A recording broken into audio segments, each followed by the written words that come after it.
Hey folks, back again today to cover another lab with you. Today I'm going to use this 5-liter here to go over your accessory drive belt change lab. So let's get into it. Bring you up for a closer look at the belt system. This one's really nice because the belt system's really exposed and easy to see while we go over the process, as most drive belt systems nowadays aren't quite easily accessible in all cars. So this will be a good one to go over the process with. Let me bring you up for a closer view. Alright, so with like a lot of our labs, we're going to start with some vehicle ID. And so on our lab sheet here, I've already gone ahead and put down a potential vehicle that this engine could have come from. I don't know exactly what engine this vehicle would have come from, but this is very similar to something that might have come out of a 1995 Ford Mustang. And for owner, we just put the shop engine down, and license and VIN number are not applicable, and mileage, color, who knows.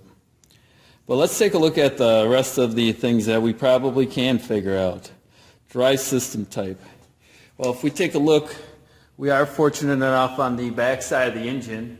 You can see that we've got a transmission back there, and it's nice and long. And if we know anything about Mustangs of the era, those would have been rear-wheel drive cars. So we'll check rear-wheel drive. Sorry for the shakiness. So rear-wheel drive. Transmission, if you recognize that, fantastic. If you didn't, it's okay. I wouldn't expect you to, but that is a Tremec T5 transmission, which is a manual transmission. So we'll check manual transmission. Let me just readjust you here. Okay, engine displacement, we saw that on the top, that would be a 5-liter high output. So I'll write down 5-liter. Check liters.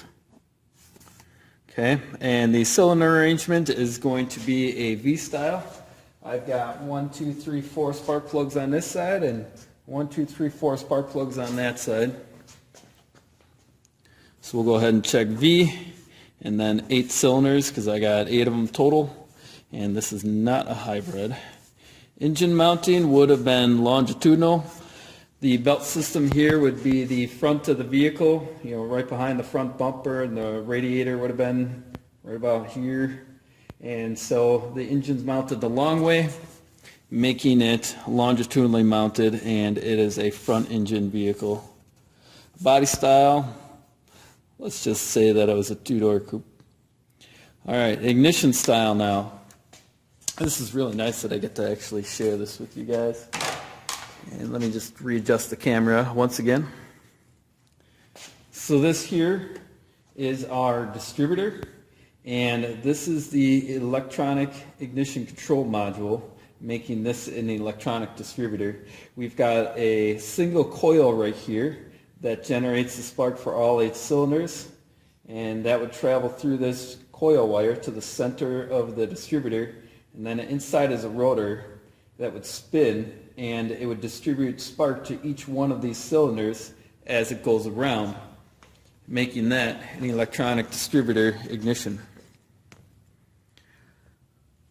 Also, if we take a look, you can see right here behind the distributor, hopefully you can see where my finger is touching. That right there is a fuel injector, and if we look closely, we've got one at each cylinder, making this electronic fuel injection. So we will check, electronic distributor and electronic fuel injection. This car at one time would have had air conditioning, which would have been right here, as well as it would have had an air pump here. So if we take a look here, air conditioning, it would have had, but it doesn't, so we'll leave it blank. It does have power steering. That's power steering right there. It would have had power brakes. Let's say it didn't have ABS, but let's say it had airbags. And then the type of belt system that it has. Well, if we take a look once again, you can see that we've got one belt, and that one belt covers all the pulleys, and we've got 1, 2, 3, 4, 5 pulleys. That would make this a serpentine belt system. Multi-ribbed belt systems are usually one belt per 2 or 3 pulleys. And then V-belt, this engine's a little bit new to have a V-belt. V-belt is usually 2 pulleys, sometimes 3, so that it's not that either. All right, so once that's done, instructor check and conversation, next thing we're going to do is we are going to sketch out a belt routing.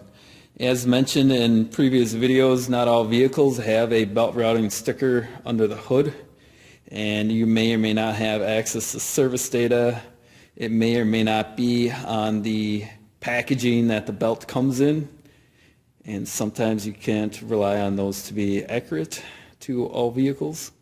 So it's always a good idea to go ahead and sketch it out before you pull the old one off. So this is basically how I do that. Is I'll take a look at the system. You can see we've got a crankshaft pulley here. Then we're going to have a water pump in the center. This right here we covered as the power steering.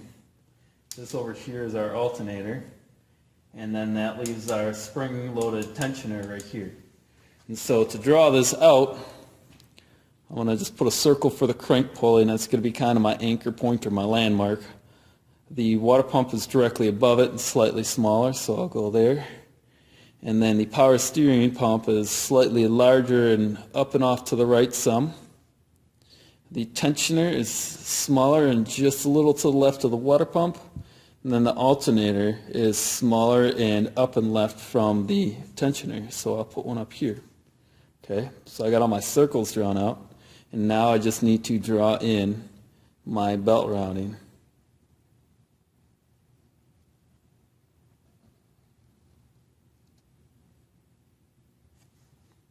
Like that. Not going to be a work of art, and that's okay. So to label it, I'm going to do a CR for crank. I'm going to do a WP for water pump. I'm going to do a PS for power steering, and ALT for alternator, and a TEN for tensioner to label them. Okay, and if I had air pump or air conditioning, I would have used AC and A/P for air pump. Okay, so that's side one of our lab.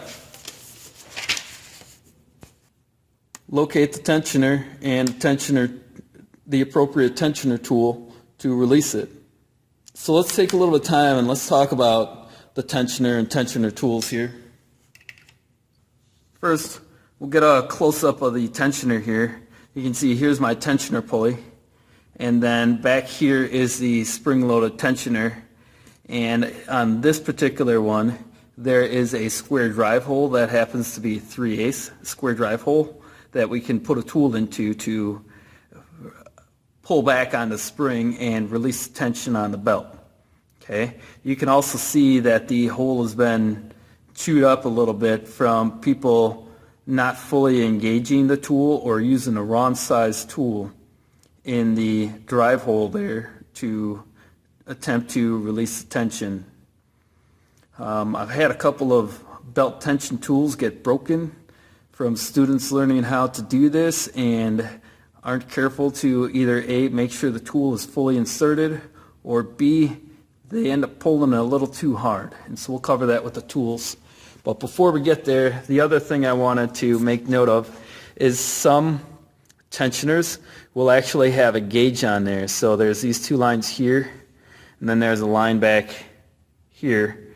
And normally this line is supposed to be in between these 2 lines when everything is the way it should be. You know, one line would be for when the belt is new, and another one is like indicating that the belt is worn.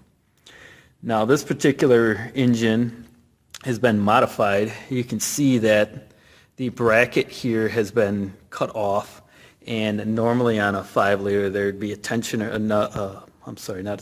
an idler pulley that would be here along with the other accessories. So therefore that's probably not the stock belt, and so that reading down here isn't really quite reliable. Let's take a look at some tools now. Over here on the cart, I have some serpentine or spring-loaded tensioner style belt tools. I've got this nice long handle. It's got a 3/8 drive on the end that's used for reaching down into the skinny spaces, especially on front-wheel drive cars where the engine's transversely mounted, to engage those tensioners so that you can back the tension off. And this is where you got to be careful because you got a really nice long handle, and you can accidentally put too much torque onto that tensioner and damage that tensioner or bust your tool. I say that because I have a couple of tools right here. This one was an OTC 7644, which is a fantastic belt tool.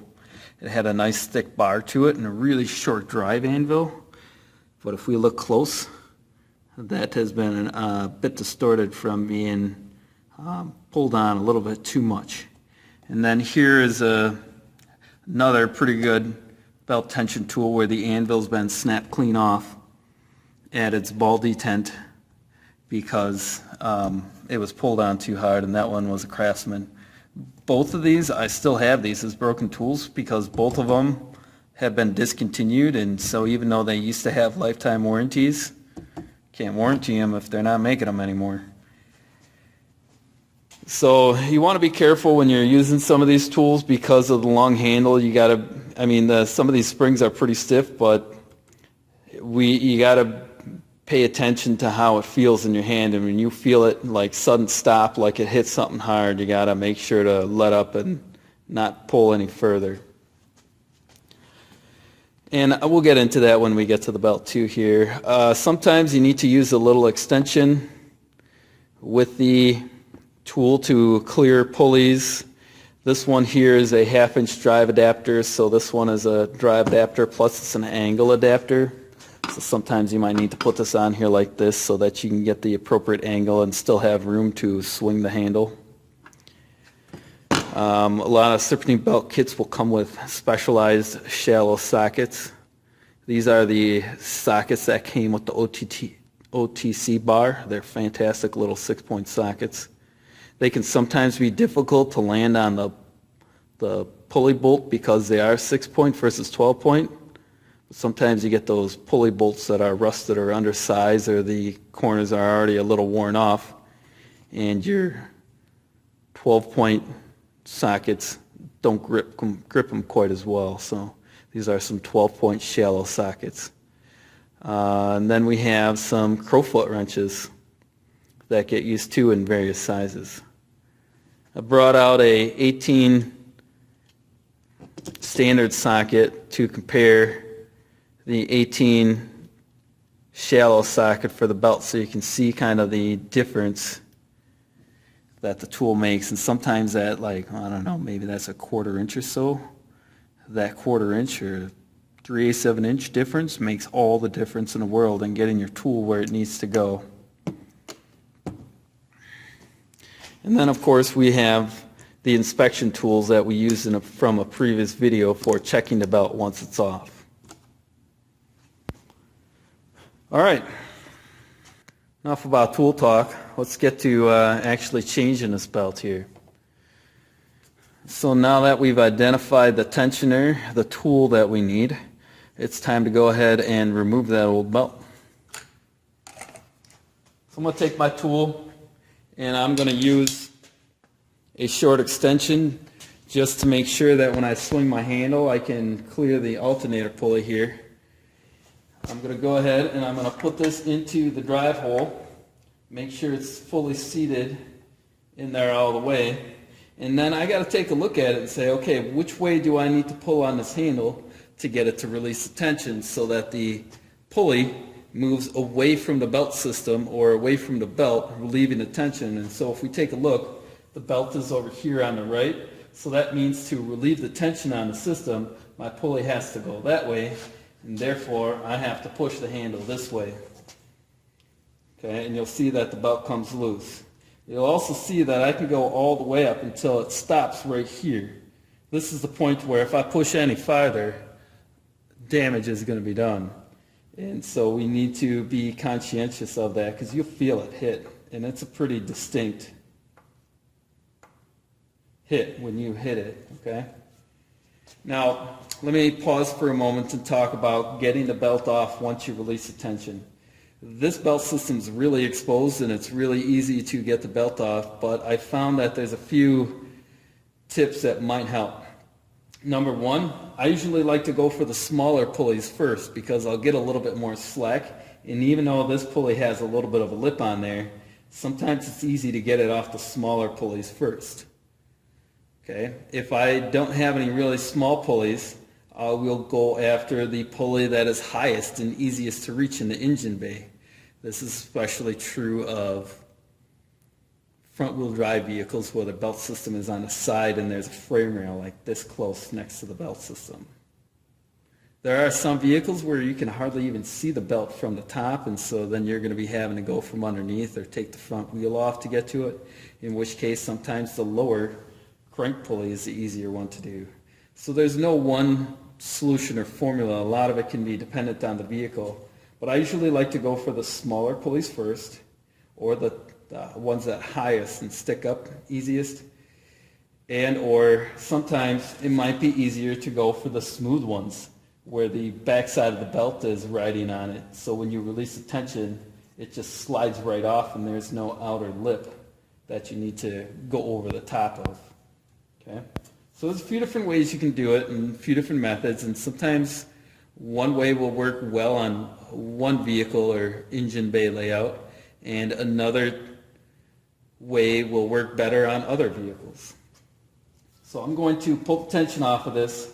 I'm going to slip it off the tensioner there, and then I'm going to let the tension out. And oftentimes, if I can get away with it, I leave the tool hanging in the tensioner. That way I don't have to pull it out, find out that this thing snapped even further back, and now I'm having a hard time getting my tool back into it. So I usually like to leave it, and I just need to make sure the handle isn't pressing down under that spring tension against a wire harness, a hose, or like a plastic hose barb or anything like that. Now that I got the tension off of the belt, I can go ahead and pull this off. Okay. And this is the point in where we would be now taking a look at the belt and inspecting this belt. You know, we're going to look at the edge of the ribs here. See if we can get it to focus a little bit.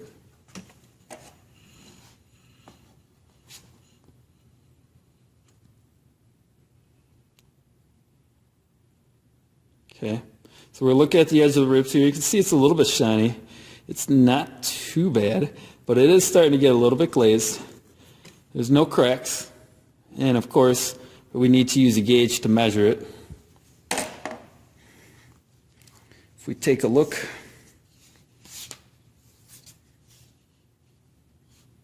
we can see that to me looks like a Napa logo. So this is a Napa branded belt. But let's try each of our belt tools in it. I'll use this bar right here as my flat surface. We'll start with the Gates tool. Yeah, there's a little wiggle there. And then now we'll try the Deco tool. And there's a little bit of side-to-side wiggle there.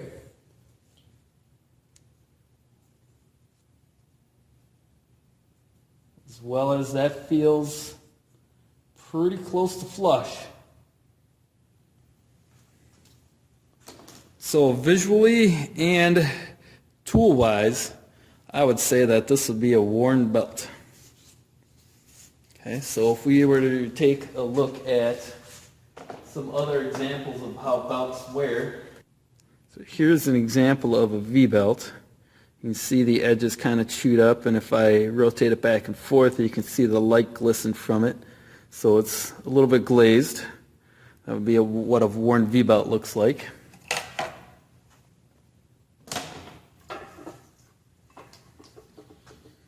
Here is an extremely cracked multi-ribbed belt. You can see it's pretty small and short. Serpentine belts can look like this too, especially the older ones. A lot of the newer ones I don't see them ever get this bad. And then we can see the sides. They're pretty dull looking, but the rubber is pretty well dried out and disintegrating.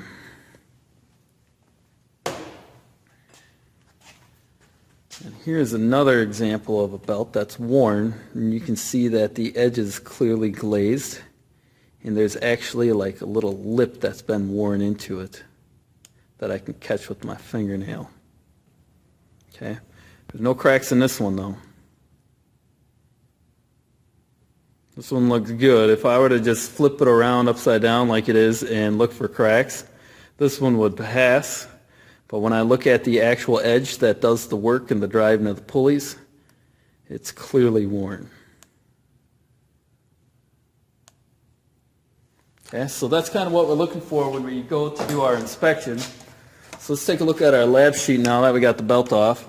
This is where you'd want to alert me to the fact that you got the belt off. And so we're type of belt system again, serpentine belt. Condition of the belt tensioner and idler pulley bearings. Well, it doesn't have a stripped hole. It's still bolted to the engine, so it's probably not a strip bolt. The tension felt okay on it. Loud or loose bearing we have yet to check. Oftentimes, that'll change on engine speed and temperature. But this is a good thing to check while we have the belt off. Make sure you do it with the belt off, because if you do it with the belt on, it really doesn't work quite the same. But we're going to want to take and give the tensioner pulley a spin and listen to it. We're listening for kind of a grinding and metal on metal clanking noise. And then we can also try to rock it back and forth and see if there's any play in it. And that one feels pretty good. It sounds pretty good for an engine that does an awful lot of sitting. While we're here, we might as well give them all a spin. Whoops, watch your fingers. Give them all a spin and listen and feel. Make sure that they feel smooth. Go in and out, side to side on them. Same thing for the power steering. That's the pumping side. A little bit of end play on that one. No side to side. Same thing for the alternator here. Should be nice and quiet. No play. And then your crank. That one's not really going to be spinnable by hand. But you do want to probably check and make sure that if you got one of those rubber harmonic balancer outer sections that maybe the belt rides on, that the rubber hasn't delaminated or separating while you got it off. It's easy to see. So that's all good. So we'll go ahead and say that the tensioner bearing on this one is okay. Drive belt accessories, we previously labeled an alternator and a water pump and a power steering. We do not have a cooling fan. We do not have an air pump. We do not have a supercharger or an AC compressor or any other type of belt-driven accessory. For our belt condition, it was a little bit shiny and partially glazed, so I'm going to check that.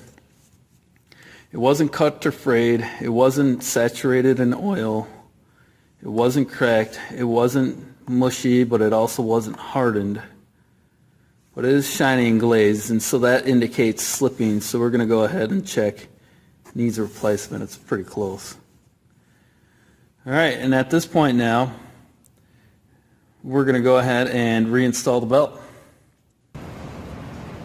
So when you are replacing your belt, and you're not just taking one off, putting it back on for lab practice, if you are replacing your belt, one of the things that you want to make sure you do after you unpackage your belt, but before you try to put the new one on, is match up the old belt with the new belt and make sure that they're the same length. Okay, if you have one that's a lot longer or a lot shorter than the other one, chances are you might need to double check and make sure you actually have the right belt for your vehicle. So to reinstall the belt, if we take a look at our diagram here, the belt goes in between the tensioner and the water pump and around the crank. So I'm going to show you kind of how I try to do this with it on the vehicle and not having as much access as I actually have. I'm going to kind of pretend like there's a frame rail there. So what I do is I try to come down between these two with a loop and loop it around the crank and then go around the next biggest pulley and then end up on my smallest pulley to put it back on. So what I would do, this is a lot easier with the used belt than it is a new one, but what I do is I get a loop and I know that it has to go through here, and the back side of the belt is going around the water pump and the other half of the belt is going around the tensioner, so I'm going to get it down through here. And then sometimes I will use my tool if I took it out, which isn't often, or a long screwdriver or something, and I'll reach down and I will try to get this to loop around the pulley, and I'll keep pushing this in till I get it all the way around, and then I'll pull up on it right away and kind of catch it and loop it.